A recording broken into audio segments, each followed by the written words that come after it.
que essa aqui é a primeira lei do mundo. 1730 a.C. Código de Hammurabi. Aqui eu tenho uma réplica de um dos manuscritos do Mar Morto, então aqui dá para você ver como é que eles foram encontrados.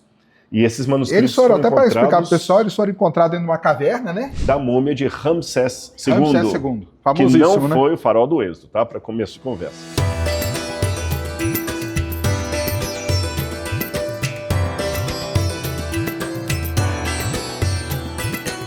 Salve, salve amigos da ciência em todo mundo. Hoje estamos aqui, ó, no Museu de Arqueologia Bíblica. Por quê?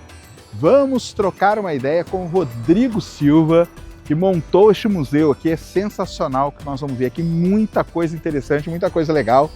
E aí vai ter podcast, vai ter coisa no programa dele também.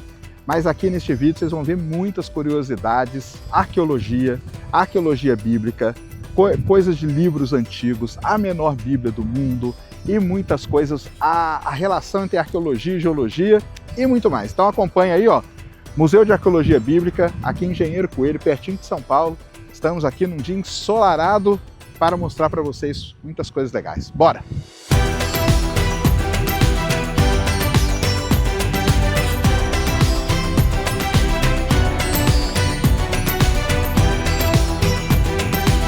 Aqui já começa, né? O que são essas duas? Olha, aqui essas peças, elas são chamadas lamaços. Lamaços. Lamaços. As originais foram encontradas no Palácio de Senaqueribe, no Palácio de Assurbanipal, da antiga Assíria, na cidade de Nínive, que era a capital do Império Assírio. Aqui, Sérgio, 80% das peças que a galera pode ver são peças originais. Legal. 20% são réplicas. Mas as réplicas que nós temos não podem ser souvenir, são peças museológicas. Então elas têm que ser feitas em tamanho natural, sim, com a mesma cor do original, com o mesmo quebrado, com o mesmo defeito. E boa parte do Museu do Louvre, do Museu de História Natural e também são réplicas também, né? Tem muita coisa, sim, por história natural. E aí uma vez eu falei isso, o pessoal lá, para mim perdeu toda a graça. Não, cara. Ninguém vai pegar uma peça que é única e vai deixar ali. Porque aí vai que dá um incêndio igual teve no Museu Nacional, né? Exatamente. E você perde a peça, vai que quebra alguma coisa, vai que dá um curto-circuito. Então, para o pessoal entender, né, muita peça de museu famoso, grande, não sei o quê, são réplicas também. Isso aí é uma coisa tradicional de ter em museu? Tem vários museus, você vai e tem essas peças. Porque a Assíria começa com a descoberta da Assíria, como Henry Layard e outros que escavaram a antiga Mesopotâmia, porque a arqueologia moderna ela começa com o Egito, em 1799.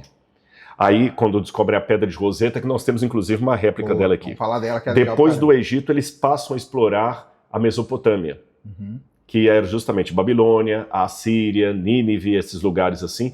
Que então, hoje seria o Iraque ali? Seria o Iraque pega um pedaço do Irã, que era a Pérsia. Boa. O Irã era a Pérsia, o Iraque era a Babilônia. O berço da civilização humana é ali que foi a invenção da escrita, muitas coisas mais.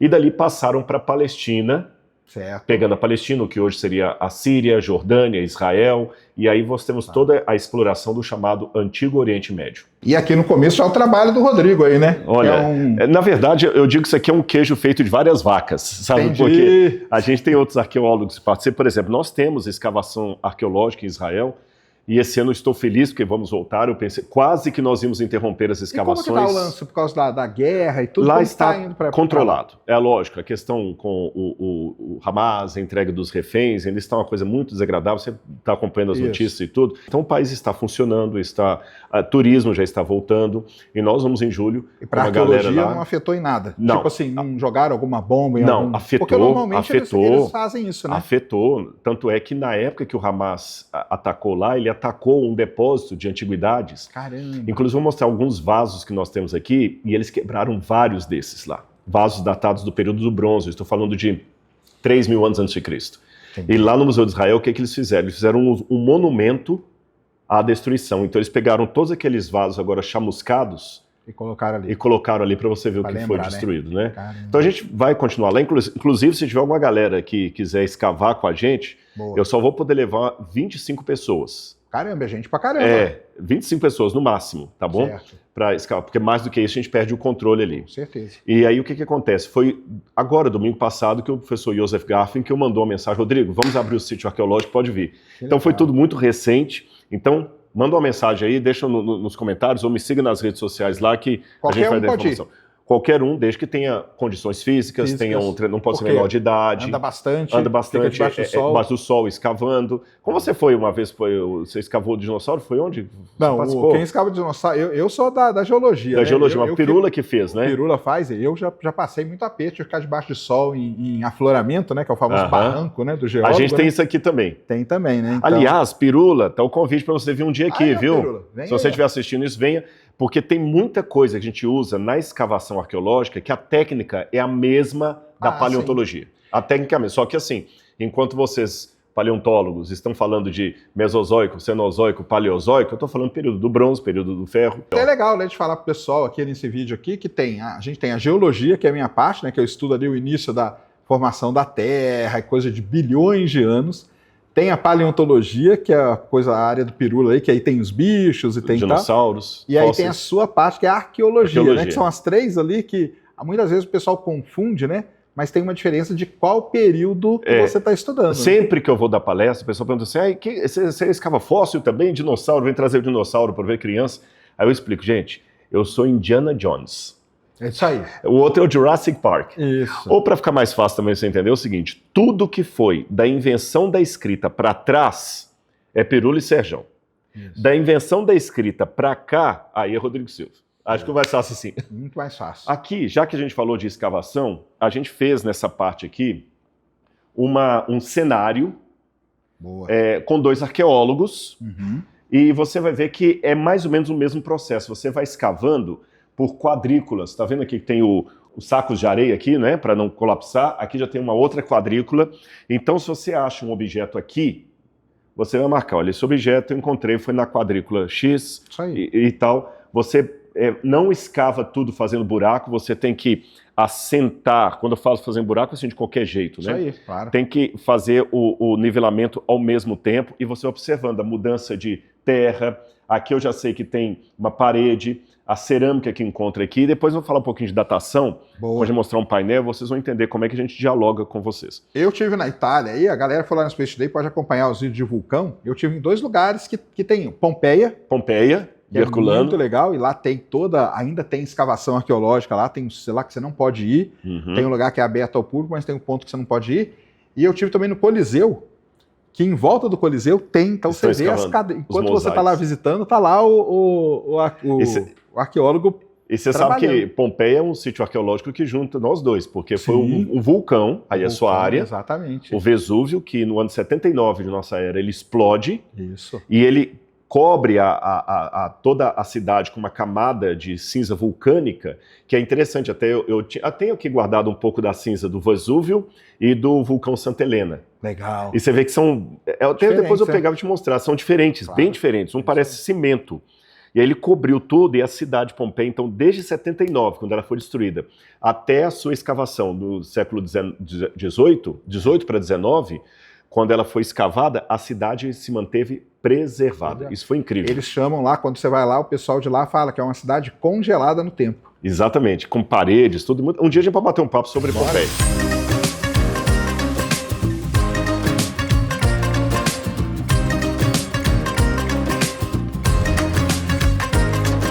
Aqui na entrada, né, tem um negócio muito interessante, que é a modernidade encontrando a antiguidade. Exatamente. Tem aqui... O que é isso? Explica para nós. É a menor Bíblia do mundo. Menor Bíblia, a nanobíblia. Esse aqui é um projeto da Universidade Hebraica, do professor Shimon, que esteve aqui, e eles nos emprestaram alguns materiais para uma exposição temporária aqui. E eu tenho, Sérgio, a menor Bíblia do mundo. Eu vou tentar colocar na câmera. Isso aqui não é um chip. Parece um chip, mas não é um chip. Não, quer dizer que não é um chip, para o pessoal entender? Não quer dizer que a Bíblia está gravada num chip. Exatamente. Ela está escrita Escrita aqui, impressa. Caramba. Impressa. Nesse quadradinho aí, você tem a Bíblia em hebraico inteiro. Inclusive, vamos ver como é que está a sua visão. Alguns conseguem, Sérgio. Vamos ver aqui nesse cantinho aqui? Vamos ver se o Sérgio está bom de visão, porque eu não consigo, mas já teve gente que conseguiu. Aqui tem a Bíblia inteira. Não dá. Escrito. O primeiro de longe, tá vendo que é um peixe, ali é a estrela de Davi, né?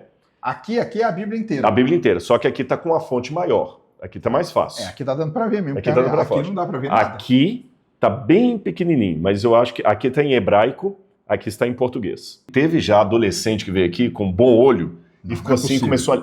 Leu. Leu, o cara leu. Caramba! E não dava para inventar. Agora, para você ver que eu não está mentindo, eu vou facilitar a galera, então, já que não conseguiu ler aqui vai ficar mais fácil. Ó. Boa.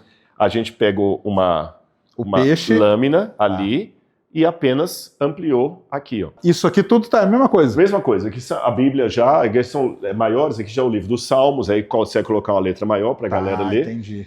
E só para a gente mostrar como é que a tecnologia também ajuda no estudo da antiguidade. Com certeza. Agora sim, a gente está pronto para entrar na história da Bíblia, desde a introdução à Bíblia até os períodos mais antigos que você vai explicar lá dentro. Bora, vamos lá. É legal da gente falar nesses dias atuais, você vai mostrar aqui uma parte, né, dos manuscritos do Mar Morto, né? Sim, exatamente. Foi IA que conseguiu traduzir.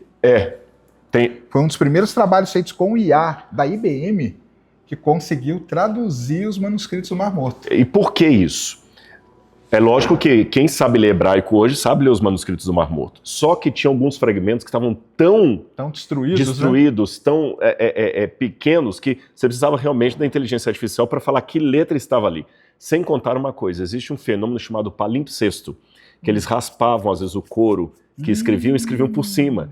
Então hoje, com a inteligência artificial, você consegue ler o que estava apagado. Caramba! Isso até isso tem. Aqui eu tenho uma réplica de um dos manuscritos do Mar Morto, então aqui dá para você ver como é que eles foram encontrados.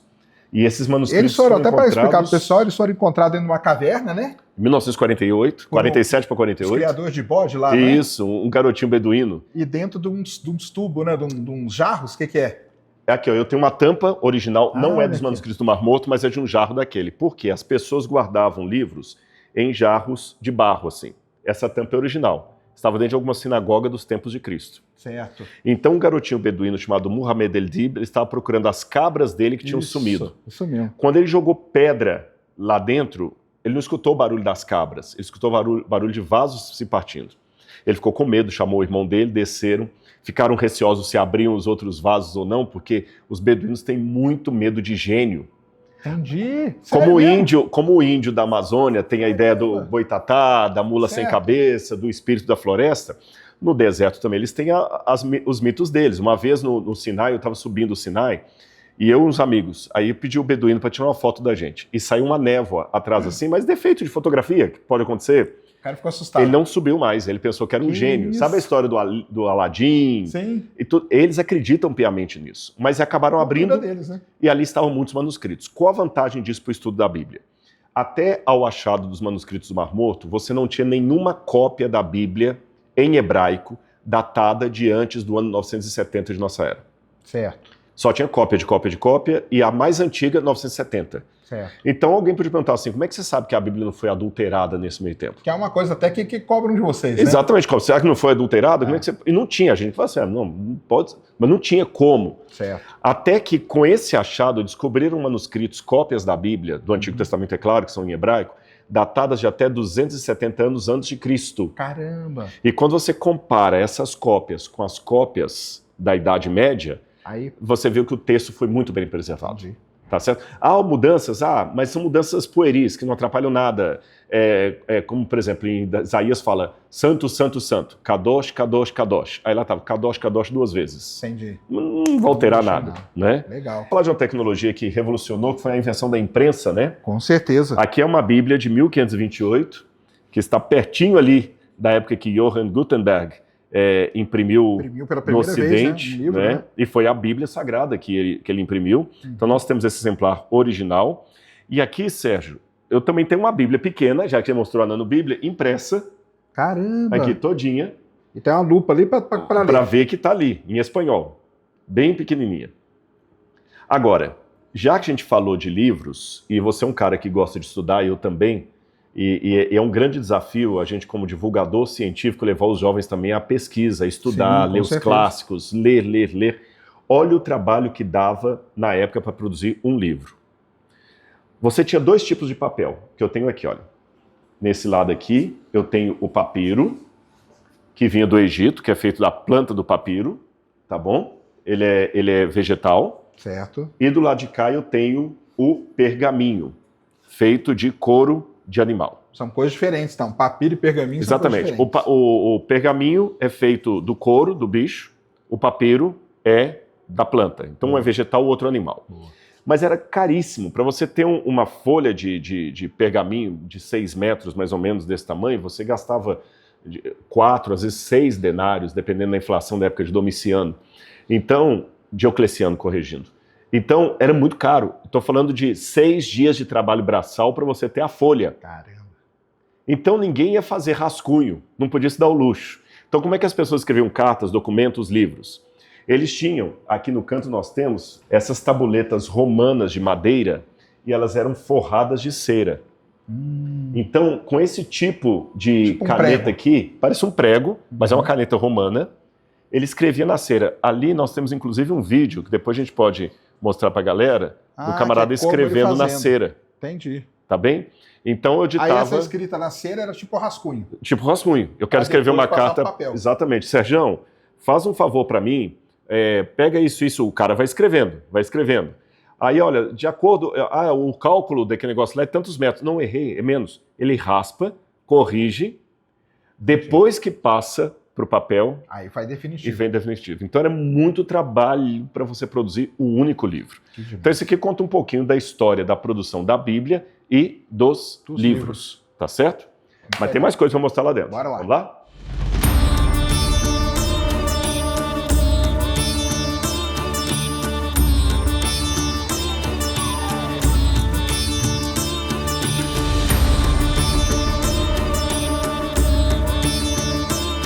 Aqui nós temos um negócio muito legal, que eu conheço por causa da minha esposa, que é advogada. Ah, então tá lá. Que essa aqui é a primeira lei do mundo. 1730 a.C. Código de Hammurabi, que é olho por olho, dente por dente. Era assim que eram resolvidas as coisas antes. Exatamente. Por que era mais fácil? Provavelmente, porque o que acontece? O Hammurabi, ele foi um rei da Babilônia muito poderoso, como eu falei, 1730 a.C., e ele tinha na época, até hoje no Oriente Médio, assim, é muito a lei da retaliação. Até o nome retaliação é de cortar a pessoa. É de cortar mesmo.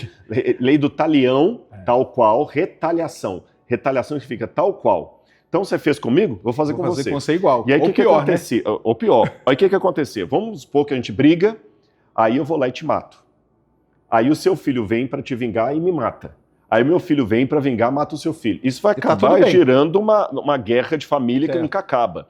Então Hammurabi colocou a lei, que completa seria olho por olho, dente por dente, mão por mão, pé por pé. Ela está aqui atrás. Entendi. Aí o Moisés, quando vem, Moisés eu coloco ele no século XV a.C., 1445, ali, depois tem os 40 anos no deserto, o Moisés, ele usa a mesma lei que está no Código de Hammurabi. Então a gente aprende que o fato de algo estar na Bíblia não significa que a Bíblia tem que ser inédita. Ela não precisa ser a primeira a dizer aquilo. Tá. Faz sentido? O Moisés colocou ali. Inclusive, tem uma parte do Código de Hammurabi também que parece muito com o Salmo 23, que é o Salmo da Bíblia que fala assim, o Senhor é meu pastor, nada me faltará. Onde o rei também se colocava como pastor, que cuida do rebanho e tudo mais. E ali você tem o Hammurabi com o deus Shamash, que era o deus da Babilônia, que era o deus Sol, o deus Sol entregando as leis para o Hammurabi. O original dela está no Museu do Louvre. Tá certo? Mas a cópia que nós fizemos aqui, se você comparar com a sua, tem que ser uma peça idêntica. Por exemplo, esse marcado aqui não é o rapaz que fez no Brasil que não soube fazer direito, não. Ela tem essa ranhura lá, original também. E ela é escrita em quê? A escrita é o quê? É babilônica, acadiana. Isso é o quê? São símbolos, na verdade, símbolos, né? Isso aqui é a primeira forma de escrita da humanidade, só que aqui você pode escrever em diferentes idiomas. Você pode escrever em sumeriano, vou te mostrar alguma coisa em sumeriano ali, em acadiano, depois em neo-acadiano, em assírio. Você escreve com as mesmas... Os mesmos símbolos. Mesmos símbolos. Não são letras, são sílabas. Porque a língua, ela passa por vários estágios. Estou falando a língua enquanto escrita, né? A escrita passa por vários estágios de desenvolvimento. Primeiro, ela é ideogrâmica. O Sérgio, não estava conversando comigo antes aí das pinturas rupestres que ele viu lá no Piauí, não foi? Piauí. E, então, assim, até onde saibamos, os nativos do Brasil não desenvolveram escrita. Desenhos, né? Desenhos, não desenvolveram escrita. São povos ágrafos, que a gente chama. Porém, eles desenvolveram o primeiro passo da escrita, que é simbolizar com desenhos. Depois vira ideogrâmico. A ideia era simbolizar, depois fonogrâmico, quando você pega o símbolo para representar um som, por exemplo, sol e dado, soldado. Depois silábico. E só depois do silábico que veio a invenção da escrita alfabética, que foi inventada no Sinai e aperfeiçoada pelos fenícios, depois foi para os gregos, latinos, e até hoje a gente usa o alfabético. Legal. Lembra que a gente falou que tudo que está antes da invenção da escrita para trás é do Pirula e seu. Isso. Da invenção da escrita para cá é nosso. Então a gente divide esse período da arqueologia assim, fazendo uma confluência com a pré-história. Você fala do período lítico, que aí você tem o paleolítico, epipaleolítico, neolítico, que trocando em miúdos. É a época das pedras, Das pedras. Então você tem a pedra polida, pedra lascada, pedra nova. E aí depois começa o período calcolítico, quando o ser humano começa a trabalhar com metais. Nós não temos nada aqui no museu do período calcolítico.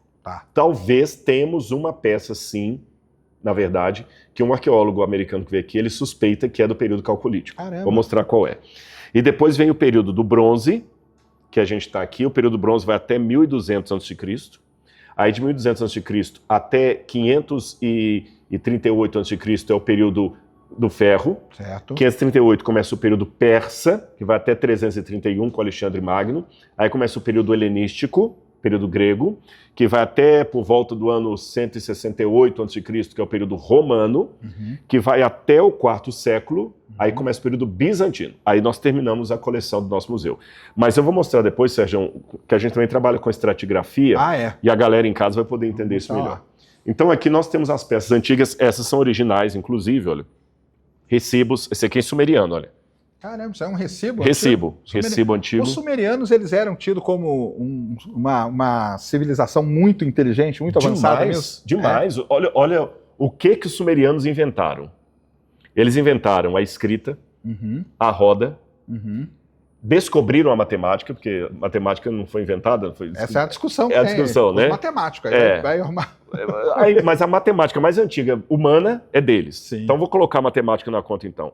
A escrita, a roda, a matemática, a política, a cidade com muros, a agricultura. Tudo é dos sumérios. Todos sumérios. Então eles eram fantásticos e depois acabaram perdendo por questão política e militar. E eles foram o quê? Destruídos. Foram destruídos. Aí vieram outros grupos e começaram. Isso que é interessante, né? Com tudo isso, eles não tinham o quê? Armamento, nada disso? Não, era um povo, por incrível que pareça, eles dominaram durante um tempo, sabe? Mas depois eles se tornaram muito intelectuais. E o intelectual tem, às vezes, a tendência a ser mais pacifista. Entendi. Você entendeu? Aí até que vem Sargão primeiro, rei da Acádia, e domina todo lugar lá e unifica. Entra o período acadiano, né? E vem o filho Denir-Insim e tudo mais. O Abraão, que a Bíblia menciona, ele surge no período que está tendo o ocaso dos Sumérios e a vinda dos Elamitas, que a gente fala Ur III. Sim. Ur III. E aqui é legal até para o pessoal, né? O que quer dizer o cuneiforme, né? Cuneiforme é na argila, né? Na argila. E cuneus, em latim, significa cunha. Então eles pegavam tipo uma colherzinha e faziam e iam fazendo essa marquinha. Exatamente. E isso que era a escrita deles na época, né? A gente tem até uma oficina aqui para adolescente que a gente traz poderia até ter trazido um tabletezinho para fazer com você aqui, ensina a fazer... Como que eles faziam? Fazer para criança, para adolescente. E tudo isso tem a maneira como eles escreviam? Exatamente. Vocês conseguem ter essa ideia? Isso consegue reproduzir perfeitamente. Legal. Você quer o dinheiro do passado, antes da invenção da moeda. A moeda só vai ser inventada no 7º século a.C., na Lídia. Então, antes da invenção da moeda, o que era o dinheiro? Lingotes de metal, como esse que você está vendo aqui. Esse aqui é de bronze, podia ser de ouro, podia ser de prata. E eles guardavam, às vezes, os bens preciosos deles em vasinhos de barro. Certo. E tipo um cofrinho. Tipo um cofrinho, enterravam. Beleza.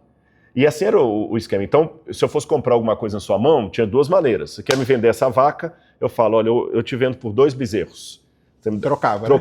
Ou eu quero 30 pesos de prata por essa vaca. Então vinha com a balança, pesava a quantidade de prata, que não era moeda, eram pedaços assim, lingotes mesmo.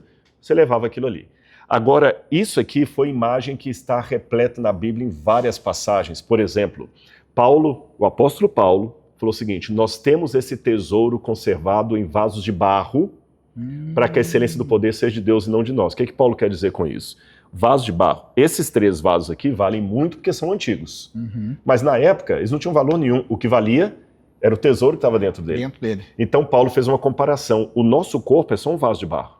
Certo. A nossa riqueza vale tá dentro, é o que está dentro de nós. Isso que é legal, né? Porque a arqueologia bíblica, o que é? Você primeiro lê a Bíblia, vê o que eles estão falando ali e tenta ver se aquilo que eles estão falando existiu de verdade. Exatamente. Só que com um detalhe. Foi até uma conversa que eu tive uma vez com o Pirula até sobre isso, que ele falou, cara, eu tinha um entendimento diferente. Tem muitas pessoas que pensam que o arqueólogo bíblico, ele vai com a pá e a Bíblia na mão, falando assim, Deus falou que o cara destruiu uma cidade. Pá. Cadê a cidade? Achou a cidade. Opa, provou. Não é assim. Certo. A gente, às vezes, estuda o ambiente até sem a Bíblia na mão. Depois que você conhece bastante a cultura... É o contexto, né? O contexto, você pega o texto bíblico e faz o cruzamento. Sim. E isso é importante. Vou dar um exemplo para você. Eu estive no Pará dando palestra agora, há uns 15 dias atrás. Sabe a música da Joelma? Eu vou tomar um kkk, dançar, curtir. Eu falo português, estou no Brasil e não sabia o que era o tacacá. Eu não sei até hoje o que é. Pois é, então pela primeira mão descobri lá que o tacacá é uma comida que eles têm lá, herdada dos indígenas, e faz tipo, parece até uma gosma, assim, uma goma mesmo, e ele mistura algumas coisas na goma e põe lá um siri, não, fugiu, gente. Caranguejo? Não, siri? Camarão, aquele camarão de água doce. Eu não como camarão, então por isso que eu não tomei com camarão. Mas quem come o camarão, coloca o camarão ali e mistura com algumas ervas e toma aquilo ali numa cuia. Olha. Esse que é o tacacá. Agora veja bem, você é um cara culto, brasileiro, falando português e não fazia ideia. Agora imagina se aquele trecho da música da Joelma fosse uma Bíblia daqui a 2000 anos. Como é que as pessoas iam entender a expressão vou tomar um tacacá? Você está entendendo? Aí a gente vê a cultura, esse aqui é o tacacá. Aí eu vou à música, então é isso que a música quis dizer. Então não é uma coisa preconceituosa que eu chego lá assim, eu vou provar a Bíblia. Você estuda a cultura e depois faz o cruzamento. O contexto. Quando eu estive lá em Pompeia, um arqueólogo estava comigo andando, e Pompeia foi um marco, né, na arqueologia, porque no começo todo mundo tirava as peças de lá, e aí você vê um quadro no museu é uma coisa, você vê um quadro lá é outra coisa, porque está no contexto. Está no contexto. Tanto que é a arqueologia contextual que eles chamam, Ela mudou, né? Isso. Inclusive, 3 achados arqueológicos. Pompeia Herculano, por Giuseppe Fiorelli, que foi o arqueólogo que escavou lá. Você teve Creta, com Arthur Evans, que também foi outro achado tremendo, e a cidade de Troia, por Harry Schirman. Essas 3 cidades mudaram, porque até então a arqueologia era histórico-culturalista. Isso. O camarada ia lá, achava o vaso e levava para o museu. Agora, a importância do contexto começou a vir à tona. Vocês vão ver várias coisas aqui que até o pessoal já ouviu falar e não faz ideia do que é. Vou dar um exemplo. Tem uma passagem de Jesus que ele fala assim, não se põe vinho novo em odres velhos, porque senão você vai perder o odre e o vinho. O que Jesus quer dizer com isso? Ele só fala, mas ele não explica. Entendi. Agora, o que é um odre? Muitas pessoas nunca ouviram falar do odre. Vou mostrar pra galera aqui, ó. Isso aqui é um odre.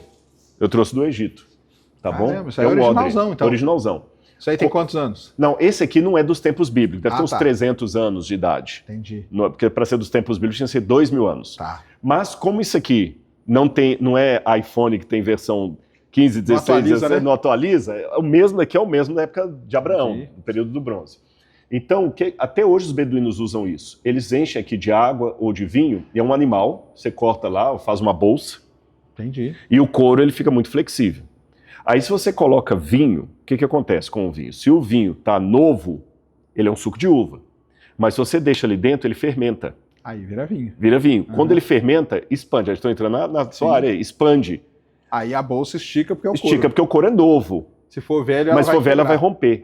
Aí agora você entende o que estava por detrás da fala de Jesus. Aí você pensa, então esse que é o detalhe. Se você não tiver uma mente com capacidade elástica para absorver um conhecimento novo, ele vai destruir você, porque você não está preparado para atendê-lo. Esse que é o sentido das palavras. E aquele pequenininho ali, o que é? Esse aqui é para coalhada.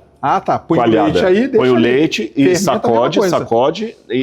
A coalhada, na verdade, é bater o leite. Sim. Ficar exatamente. Tanto é que tem uma passagem na Bíblia que fala o seguinte, que o bater do leite produz coalhada. Essa pedra aqui, contra pequenininha, era para fazer farinha. Fazer farinha. Então, isso aqui era muito importante. Sem isso, a família não tinha o pão para comer todo dia. Lembra, não tinha noção do supermercado. Você não ia lá no supermercado da esquina comprar. Então, tem uma passagem na Bíblia, que é Deuteronômio capítulo 24, versículo 6, das leis de Moisés, onde Deus proíbe o povo de Israel de aceitar o moinho portátil como elemento de penhora. Caramba, não podia trocar. Não, trocar, porque assim, a penhora, seja me empresta o dinheiro, tá, pega minha aliança e leva aqui, depois se eu não conseguir, fica para mim. Então Deus proibiu ali o povo de Israel, que era muito importante, porque a ideia é o seguinte, se você aceita isso como penhora, você está tirando da família. Até a sua esposa que é advogada, tem muita coisa que ela pode fazer assim, relação com isso aqui. Cíntia, se eu falar uma bobagem, você me corrige depois, o Sérgio uma mensagem, mas até onde eu saiba, parece-me que até no direito tem alguns bens próprios que não podem... Você não pode, eles proíbem, né? Não pode desprover a pessoa. Por mais endividado que você seja, não pode tomar sua casa, por exemplo, né? Se a sua moradia, eu não sei. Mais ou menos parece que tem uma proteção nesse sentido. E aqui tem um negócio legal que é de azeitona, né? De azeitona. Porque lá tinha muita oliveira, né? Muito oliveira. E é o Monte das Oliveiras. Exatamente. Tem a ver com isso, exatamente. Né? E aqui é uma prensa de azeitona. Então o cara põe azeitona pedra, ali. Na verdade, é uma pedra que você usava numa prensa de azeitona. Aliás, eu vou depois levar você lá fora e vou mostrar uma réplica como era feita a prensa da azeitona na época, a extração do azeite de oliva na época bíblica. Aí vocês vão entender o porquê dessa pedra. Então decora, que depois a gente vai ver lá mostra lá. É legal que o seu museu, ele é igual, parece mesmo os museus que a gente vê lá fora, que vai sendo dividido, né, por setores, né? Setores, áreas. Então aqui seria o setor do Egito. Egito. Que é um lugar muito importante. Falei com o Rodrigo Silva que vai ter em 2027 um eclipse total do Sol, que vai passar em Luxor. E a gente está planejando estar junto. E nós vamos mês de agosto? Foi agosto? Agosto de 2027. Luxor, que é uma cidade famosíssima, né? Com certeza. Eu já estive lá umas 10 vezes. É lindo de ver em termos arquitetônicos. Você vai ver, você vai encantar. E uma curiosidade, antes da gente entrar aqui no Egito, tem muita passagem astronômica que está escrita na Bíblia, né? Sim. Só que o pessoal falava que quando tinha eclipse era que o Sol tinha parado, né? Exatamente. Até a menção, né? do Sol parado não foi relacionado ao eclipse, não. Ah, não? Isso aí não? Não, a Bíblia usa às vezes uma linguagem poética, fala que o Sol ficou vestido como saco de crina. Ah, o saco de crina é um pano de saco escuro. Porque dava para ver a coroa dele. Exatamente. Agora, o curioso, já que você falou isso, é que a astronomia bíblica ela tem só uma diferença em relação às outras astronomias. É que, geralmente, os outros colocam os deuses como sendo filhos do universo. Sim. E a Bíblia coloca um só Deus antes do universo. Sim. A causa e o efeito. E ele não se mistura com as estrelas. Os outros, geralmente, divinizavam a astrologia. Sim. Então, por exemplo, você falava das constelações, elas eram deuses. E a Bíblia não. A Bíblia desmistifica.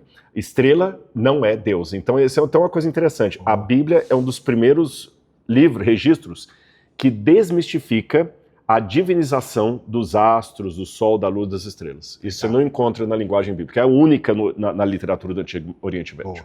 E aqui no Egito a gente começa com essa... O que é isso aqui? Essa aqui é a estela de Merneptah, ou Merneptah. Merneptah, um faraó antigo, e ali você tem o faraó. Uma coisa interessante. Os egípcios, eles tinham uma mentalidade muito, sim, espelhada. Eles dividiam sempre tudo em dois. É o Alto e o Baixo Egito. É uma coroa vermelha, sempre assim, tudo em duplo. Tudo tem uma simetria. Tem uma simetria. Então você tem aqui, olha, o deus Amon, que está aqui no meio, com esses dois, um chapéu parecendo um chifre. E você tem o faraó Merneptah, tá certo? Certo. Aqui do lado ele tem a deusa Ísis. E aqui ele tem o deus Horus do outro lado. Sim. E o curioso é que a Ísis está usando a coroa do Alto e do Baixo Egito. E o Sol, que é o Horus, está usando a coroa solar do pai dele, Osíris. E ele está aqui contando as comemorações dele. E aí isso aqui era o quê? Era o jeito que o pessoal no Egito escrevia. Exatamente. Aí é diferente. Esse aqui é muito interessante. Até onde você pesquisou até hoje, não se tem nenhuma evidência de correlação entre os sumérios que eu mencionei lá atrás e os egípcios em termos de invenção da escrita. Entendi. Parece que a escrita, por coincidência, foi inventada quase que ao mesmo tempo por dois povos, sem um influenciar o outro. Entendi. É lógico que hoje nós sabemos que a escrita hieroglífica ela é posterior à escrita dos sumérios.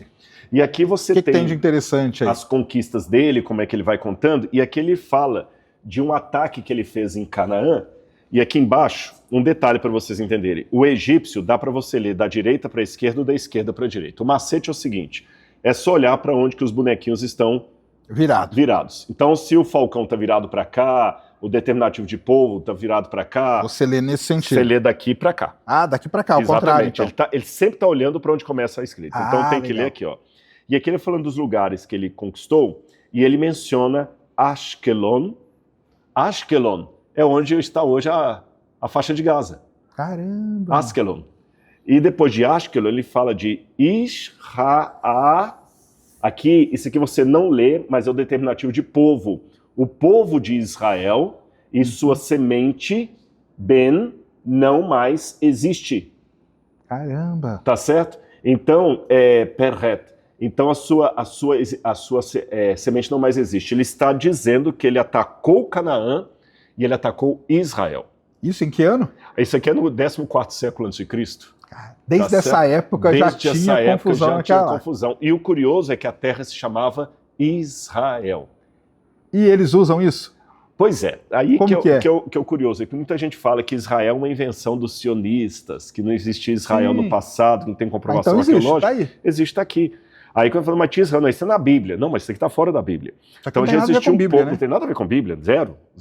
E você já tinha um povo chamado Israel e chamava aquela terra de Israel, e era um povo. E também Ashkelon, que estava ali do lado. Então a geografia é muito interessante. Além desse aqui, recentemente, encontraram também que às vezes há descobertas que acontecem no próprio museu. Sim. Você sabe disso, né? Às vezes você está lá estudando um fóssil, tem uma coisa o cara ali encontra que, que ninguém tinha passado, o cara faz uma tese de um fóssil que já estava lá um tempão.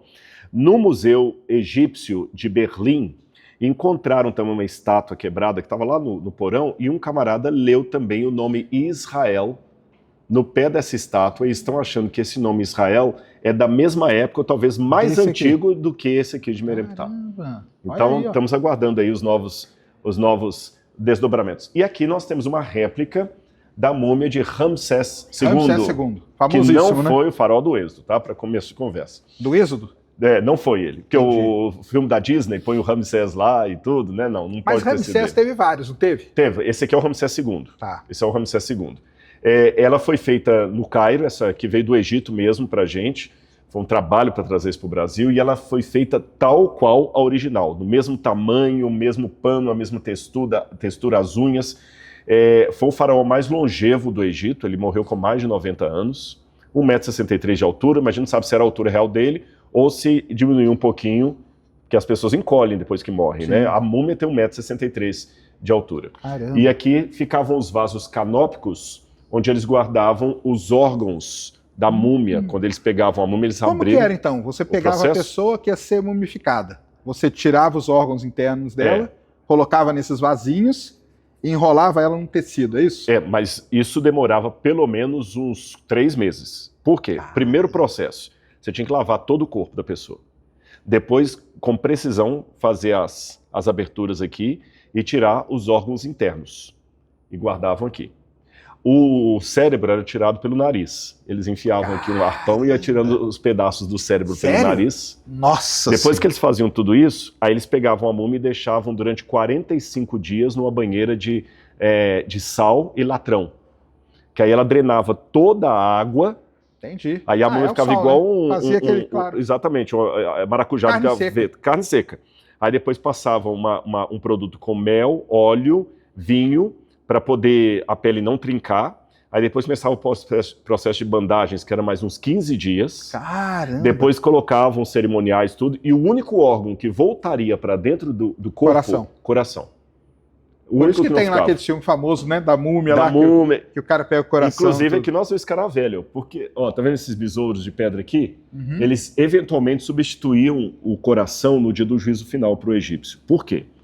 Esse painel que vocês estão vendo aqui, olha, é um papiro do Livro dos Mortos. O Livro dos Mortos era como se fosse um Waze do pós-morte dos egípcios. É o que guiava os espíritos lá para eles. Você saía daí até o mundo de Osíris, depois voltava para poder ter o seu mundo. Osíris é sempre o que tem a cabeça de pássaro ali. Não, a cabeça de pássaro é o Horus. É o filho dele. Osíris é a cabeça foi morto, o Osíris é aquele que está sentado no trono. Ah, tá. Ele foi morto pelo irmão dele, pelo Set, que era o deus das trevas. Aí o Horus vinga do tio, mas ele vive no mundo dos mortos, o Osíris.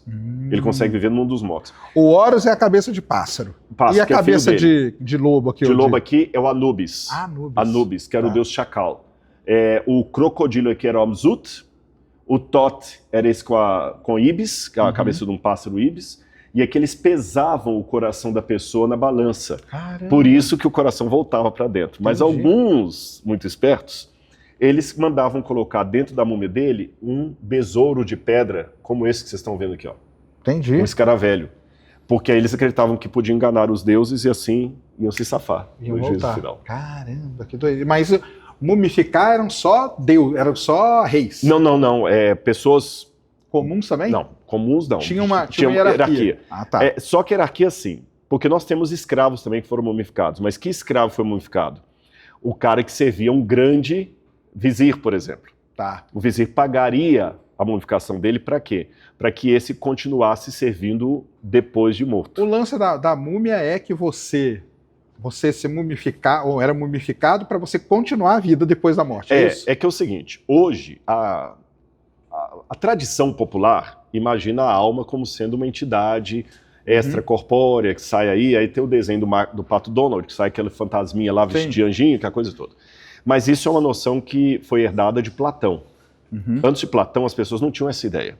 Antes de Platão, a ideia é que a alma é um corpo com vida. E essa é a noção, inclusive, que está na Bíblia, no Gênesis. A Bíblia fala que nós somos alma vivente. O que é alma? É a junção do corpo com o fôlego de vida. Então, eu estou vendo uma alma aqui agora, e não é nenhuma sessão espírita. Você é uma alma, eu sou uma alma. Aí, para os egípcios, eles acreditavam que a Ka, ou a Ba, Ka é espírito, Ba é alma. Ela só poderia viver se tivesse um corpo. Então, você tem que preservar a múmia da pessoa, ou as estátuas dela, que ela podia viver na estátua, na múmia, em alguma coisa que fosse imperecível. Entendi. Estão vendo essas estatuetas aqui, por exemplo? São chamadas de Ushabit. Quando um escravo não tinha dinheiro para ter uma estátua para ele, o dono fazia um acordo. Olha, eu mando fazer um Ushabit para você e coloca no meu túmulo, aí você vai ter vida eterna comigo. Entendi. Então, cada Ushabit, às vezes, é de um empregado. Isso aqui é o quê? Isso aqui é uma tumba. Essa aqui são réplicas do que foi encontrado na tumba de Tutankhamon. Ah, aqui é Tutankhamon. Inclusive, agora, há poucos dias, há uma semana ou duas atrás, encontraram uma nova câmara mortuária lá no Vale dos Reis, a tumba de Tutmosis II, marido da Hatshepsut, tá certo? Pai de Tutmosis III, e encontraram agora. E desde 1922, quando encontraram a tumba de Tutankhamon, é a primeira vez que encontram uma tumba dessa intacta. Dessa magnitude. Só que não tinha nada dentro, nada nenhum tesouro. E a do Tutankhamon tinha? Tinha tudo. Essa foi o grande assim, glamour dessa tumba. Porque todas as tumbas que foram encontradas até hoje, menos a de Tutankhamon e essa de Tutmosis II, foram saqueadas pelos ladrões antes. Então você não encontrava quase nada. Só a tumba mesmo. No caso da Tutmosis, os ladrões de sepultura não chegaram antes do arqueólogo, mas os antigos chegaram. E como teve um problema de infiltração lá, de inundação na área ali no Vale dos Reis, infiltração ou inundação do próprio Nilo, eles mesmos tiraram e levaram para outro lugar. O Tutankhamon tem um negócio muito interessante, que foi encontrado junto com ele uma adaga. Exatamente. Que muita gente, os ufólogos, acham que foram os ETs que deixaram. Mas aí depois foram descobrir que era de meteorito que tinha caído ali. Exatamente. Eles pegaram como eles lidavam bem com o pé. Aqui você tem, né, umas lanças e tal, até né? eu não mostrei, a gente tem aqui, porque tem coisas que eram feitas às vezes até de meteorito que caía mesmo, eles faziam. E como ela é pretinha ali, você falou, eita, o que é isso? Muita gente fala que é um ET que deixou pra ele. Quando a primeira escavação que eu participei em Israel, em Shahar Golan, foi de material lítico. E os materiais líticos eram um tipo de pedra, que agora eu me esqueci o nome dela, que ela era brilhante. De repente, se eu te mostrar, você vai saber qual é melhor do que eu. Me esqueci agora qual é. E era provavelmente de origem espacial. Olha aí, que demais. Tá bom?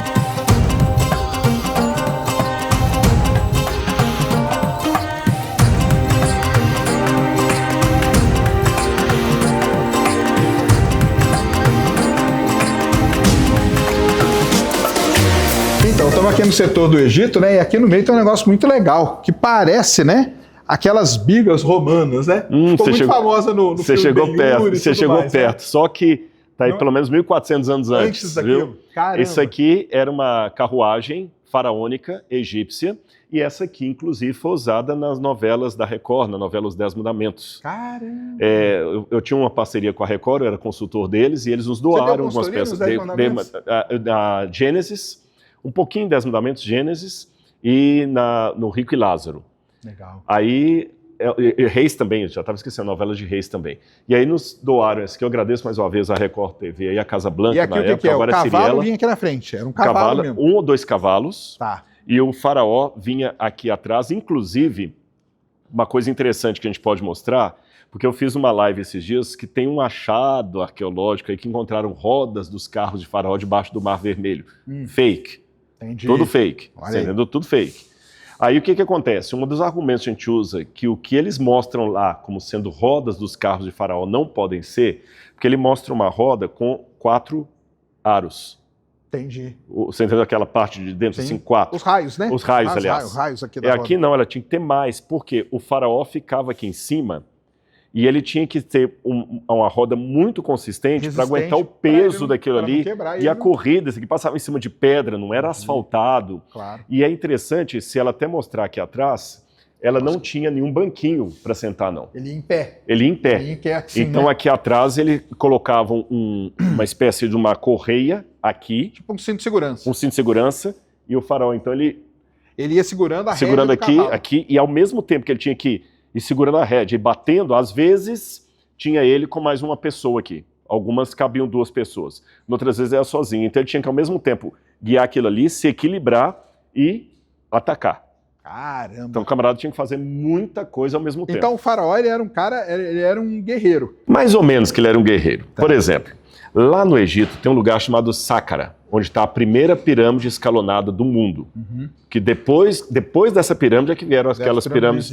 Exatamente, essa é mais antiga ainda. Tá. E lá eles tinham uma cerimônia que eles tinham que fazer a cada 30 anos para mostrar que o faraó ainda estava viril. É o Hebset, onde ele tinha que matar com as próprias mãos um leão ou um touro selvagem. Ele tinha que correr para mostrar que ele estava...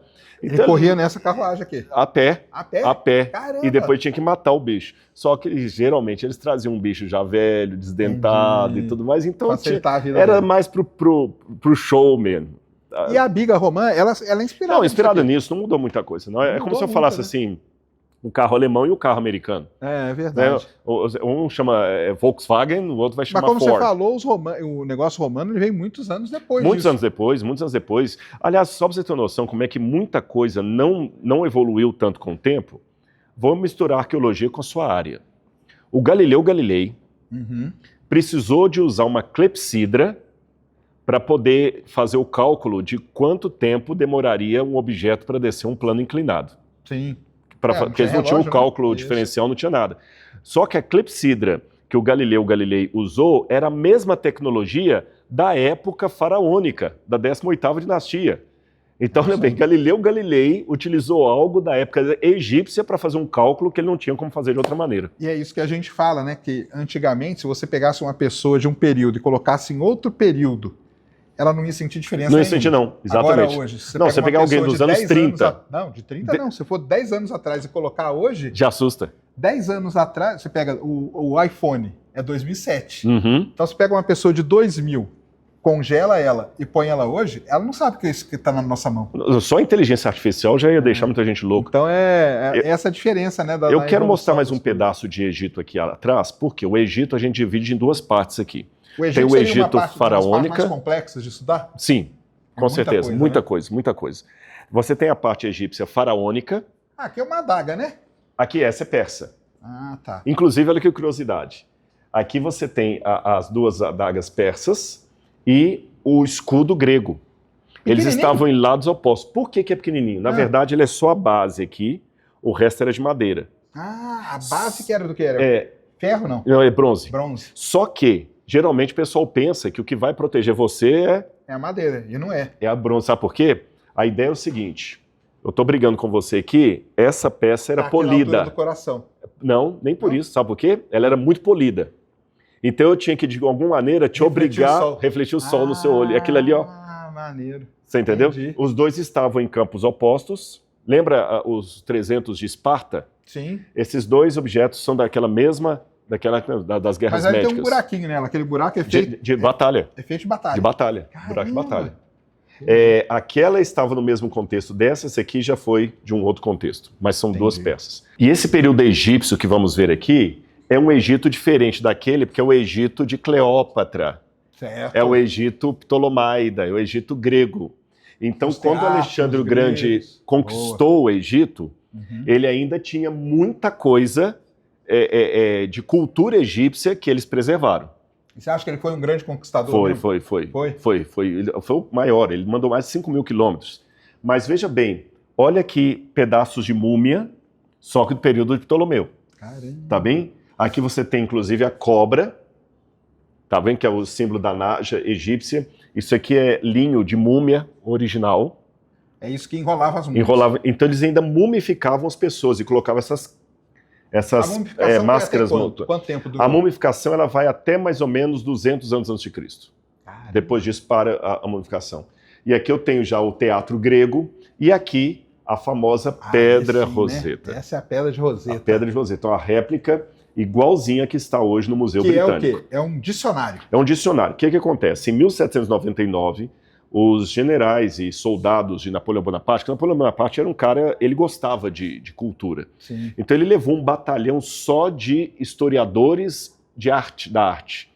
E lá na Pedra de Roseta, lá na cidade de Rashid, eles descobriram essa pedra que estava no meio lá.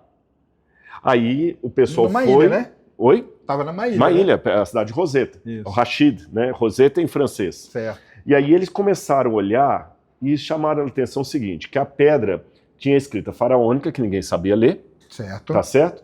Só que aqui embaixo tinha grego.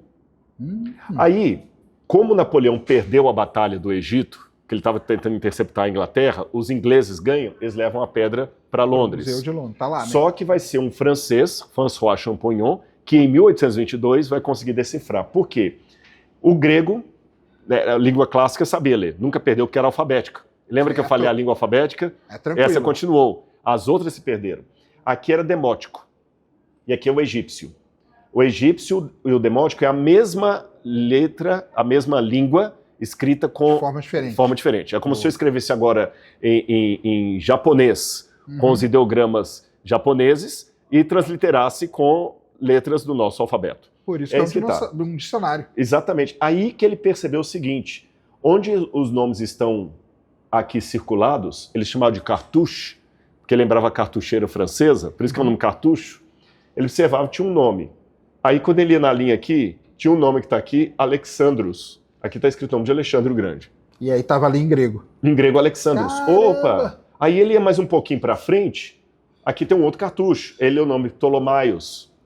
Então eu falei, esse aqui é o nome próprio. A partir disso aqui ele começou a decodificar, e é por isso que hoje a gente consegue ler o hieroglífico, graças ao trabalho. Está inteira decifrada. O pedaço que tem. Exatamente, tá inteira decifrada. A gente sabe exatamente esse texto. E hoje aí. até outras coisas, como a pedra lá Meremptah, você pode ler hoje. Exatamente. Todinho. Agora, Sérgio, antes da gente sair, tem duas coisas que eu tenho que te mostrar aqui, porque tem a ver com sua área. Isso aqui você está reconhecendo. As sequências estratigráficas, né? Exatamente. Só que enquanto você está acostumado a falar de Cenozoico, Paleozoico, Mesozoico, Jurássico, aqui eu falo de períodos do Calcolítico, Bronze, Persa, Ferro, né? Ou trocado Ferro Persa. Então aqui a gente tem toda a camada. E como é que funciona a estratigrafia na arqueologia? O que acontece é o seguinte, imagina que você tem uma cidade aqui, ela está funcionando com ruas, praças e tudo mais, a vida da cidade, ela é destruída por ação do tempo, terremoto, abandono, aí alguém vem e constrói por cima. Aí depois outro constrói por cima. Você vai fazendo camadas de cidades. Com o tempo você faz um morro de camadas de ocupação. Claro. Tá certo? Aí o que acontece? Mas a regra da geologia é a mesma, é a mesma, superposição. Superposição. Só que no nosso caso, muito é feito pela ação humana. Claro. Ação humana, não ação natural. Também tem uma ação natural, porque você tem a erosão, você tem efeito eólico. Tá agindo ali, né? Está agindo. Aí o que acontece? Quando você chega no campo e você tem uma colina feita só de camadas arqueológicas, nós chamamos de tel, ou tal. Tal em árabe, tel em hebraico. Boa. O que está mais embaixo é mais antigo, o que está em cima é mais recente. E, além disso, quando você chega e tem pedras brotando já do chão, um alicerce. Aflorando, a gente chama de Hirber. Ah, que legal. Hirber, por isso que os manuscritos do Mar Morto foram encontrados em Hirbert Comeram. Ah, entendi. Porque já tinha aquilo ali. Aflorado. Tá certo? E a gente está escavando agora em Tel Larish, que é uma... Barranco de Barranco, Larish. assim, exatamente. Então ali nós mostramos como que é a rocha, e na arqueologia, né, que a grande diferença da geologia, nós não temos uma ação do ser humano. Na arqueologia você tem, né, o que os humanos usavam foram largando em cada camada daquela, e aí você tem uma coisa para você marcar a data, né? Porque muita coisa da geologia, o pessoal não entende, a gente faz por idade relativa. Uhum. Então a gente descobre um, depois descobre um que é mais velho, um que é mais novo, e daí vai tirando as idades relativas. Mas a gente também trabalha com a idade relativa. Relativa também. Nós temos os dois tipos, inclusive. Você tem a seriação Certo. e você tem o que já é mais laboratorial. Então a seriação, por exemplo, eu encontro numa camada várias lamparinas desse formato aqui. Então essas lamparinas estão dizendo que ela vai mudando de formato de acordo com o tempo. Certo. Imagine como se fosse modelo de carro. Se você entende bastante de carro, você vê uma foto e fala, isso aqui é um Passat 1977. Eu falo, como é que você sabe? Pelo modelo. Então, pelo modelo das lamparinas, você vai sabendo sabe qual que é o exatamente período dela. E aí você vê a quantidade que foi encontrada, você vai ver que as lamparinas vão mudando, a cerâmica vai mudando de formato, a escrita aquela ali também. É bem daquela do Aladim, né? Exatamente. Essa aqui já é do período persa. Ah, então ainda para saber qual é o Aladim desse período aí. O período persa, o Aladim dessa época aqui. E é engraçado você estar falando isso, porque muitas dessas lamparinas do período persa eram usadas na Arábia Saudita, na região que depois viraria a Arábia Saudita, né? Na região da Arábia. Então aqui é o período já helenístico, que é o período grego, tá vendo? Olha? Aqui ainda é um pouquinho do persa, o grego, aqui o romano. Esse aqui são as da época de Jesus, olha. Na época de Jesus usavam essa. Aqui só para o pessoal entender, é daqui para cá, né? Exatamente. Nós fizemos aqui é o mais antigo? Não, o contrário. Aqui. Vem daqui, ó, o bronze antigo, bronze médio final, ferro. E aí volta para lá. Ferro 2, persa e helenístico, romano, e o bizantino e islâmico, que é esse período mais recente, Idade Média. Entendi. E aqui um molde original de uma lamparina do período bizantino. Como que eles faziam então a lamparina? Eles faziam esse molde e jogavam Faziam o molde, colocavam a argila. Argila. Aí colocavam outro molde, tirava e ela ficava assim. Isto a lamparina bizantina. Porque as mais antigas não. Eles modelavam mesmo. Engraçado isso aqui. Ali. É porque a lamparina, por quê? O que vinha aqui? Eles colocavam azeite de oliva aqui dentro e punha fogo. E se você olhar na marca, ainda tem a marca de queimado. Tem a marquinha chamuscada, né? Agora, gente, isso aqui, essa lamparina é de aproximadamente 2.000, 2.200 a.C. Então você tem a marca do queimado. Que hoje seria 4.000 anos atrás. 4.100 anos atrás, e tem a marca do queimado. Isso aqui para mim é impressionante. Aí permitam-me um pouquinho de romantismo. Agora é engraçado, isso aqui parece uma, sei lá, uma concha do mar. É uma concha, né? Mas era para colocar o fogo. Agora me permita um pouquinho de romantismo. Eu fico imaginando, qual foi a última vez que uma família acendeu isso aqui dentro de casa? É verdade. Fizeram uma refeição à luz disso. E, gente, isso aqui era vida. Sem uma lamparina, como é que você vivia?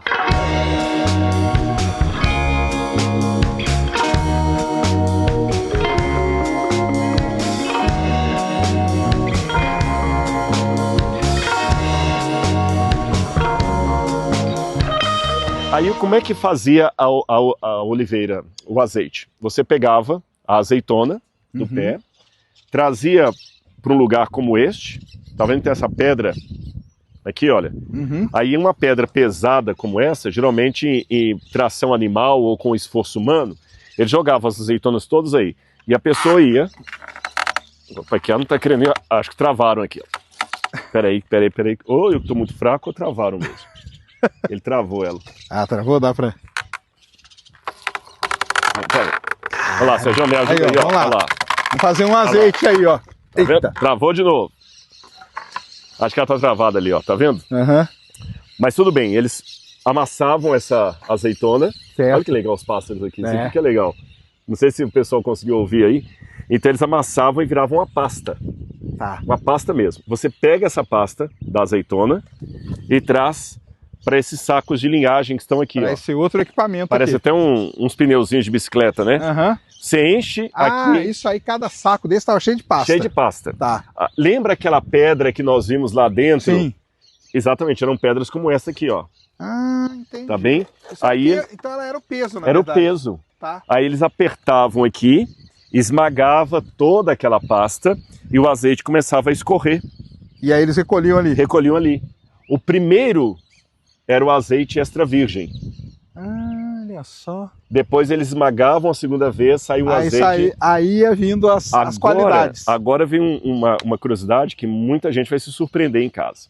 Quando o Evangelho fala de Jesus no Jardim de Oliveiras, o pessoal só pensa em famoso, né? Famoso. Eu que não conheço a Bíblia, eu conheço a passagem. A passagem está aí. Mas tem uma parte que vai te surpreender agora. Isso aqui, em hebraico, essa prensa, se chama gat. gat, em hebraico. Azeite é shemen. Shemanim é o plural, shemen.